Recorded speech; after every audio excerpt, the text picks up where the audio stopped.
Video को like और share करें और चैनल को सब्सक्राइब करें। क्वेश्चन पूछते हैं, ये बताओ कि क्या एक बंदर भगवान बन सकता है?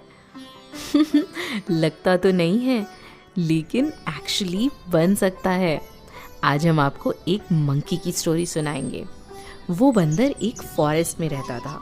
बंदर भाई फॉरेस्ट में रहकर खूब फल फूल खाते थे। एक पेड़ से दूसरे पेड़ पर खूब उछल कूद करते थे। ऊंची ऊंची छलांग मारकर हुआ हुआ करके सबको डराता भी था वो बंदर। उस फॉरेस्ट में कई मुनिराज आते थे और एक ट्री के नीचे बैठकर ध्यान करते थे। तो ध्यान में बैठे हुए मुनिराज को देखकर बंदर बहुत खुश होता था, लेकिन वहाँ पर कभी ऊधम, वहाँ पर कभी शरारत नहीं करता था। एक बार उस फॉरेस्ट में एक राजा वज्रजंग और रानी श्रीमती आए। उन राजा के 2 पुत्र थे, मतलब ही हैड 2 सन जो मुनि बन गए थे। वो दोनों मुनि उसी फॉरेस्ट में आ पहुँचे। तब राजा रानी ने उन दोनों मुनि राजों को भक्ति भाव से आहार दिया।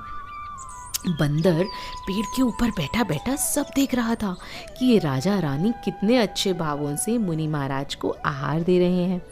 ये सब देखकर उसके मन में आया कि यदि मैं मनुष्य होता तो मैं भी इन राजा की तरह मुनियों की सेवा करता।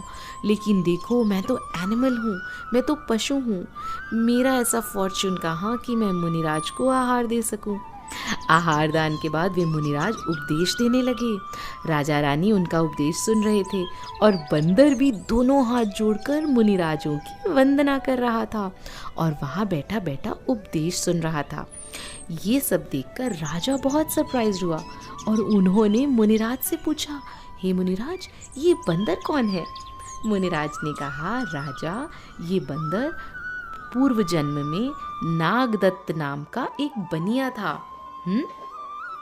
उस समय उसने बहुत कपट भाव, बहुत ही गंदे चीटिंग वाले भाव किए थे। मायाचारी करने के कारण ये नेक्स्ट जन्म में बंदर बना। आपको पता है, जो व्यक्ति कपट करता है, मायाचारी चीटिंग करता है, उसको तिर्यंच गति मिलती है।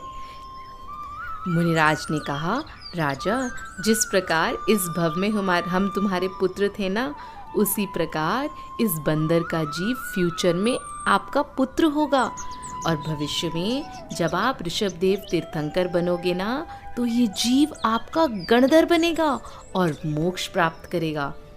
मुनिराज के मुंह से ये सुनकर बंदर तो बहुत खुश हुआ और खुश होकर मुनिराज के चरणों की वंदना करके आनंद से नाचने लगा। बंदर के तो खुशी का पार ना रहा। His happiness had no bounds। वो रोज अच्छी अच्छी भावनाएं भाने लगा और वो बंदर मरकर मनुष्य बना। उसका जन्म हुआ भोग भूमि में, जहाँ राजा और रानी के जीव भी वहीं थे। आपको पता है भोग भूमि क्या होती है? एक्चुअली 2 तरह की लैंड्स होती हैं। एक तो कर्म भूमि, भूमि मीन्स अर्थ, लैंड, जहाँ पर हम सब लोग रहते हैं। हम सब लोग काम करते हैं, कर्म करते हैं, पैसा कमाते हैं, इसीलिए इसे कर्म भूमि कहते हैं। और दूसरी होती है भोग भूमि। ये एक स्पेशल जगह होती है जहाँ पर किसी को अर्न नहीं करना पड़ता। वहाँ ऐसे स्पेशल ट्रीज होते हैं जिन्हें कल्प वृक्ष कहते हैं। उनसे हमें क्लोथ्स, फूड एक्सेट्रा सब कुछ मिल जाता है।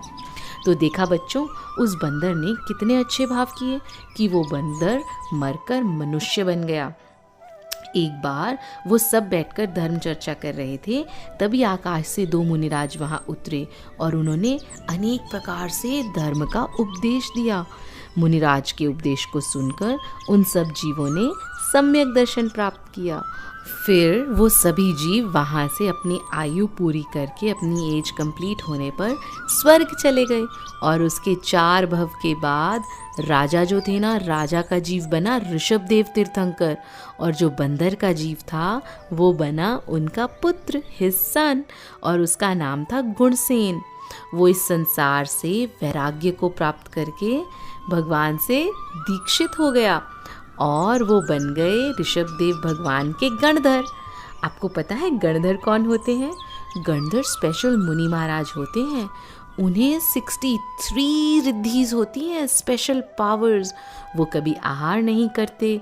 भगवान का उपदेश सुनकर उससे वो द्वादशांग वाणी में कंपाइल करते हैं।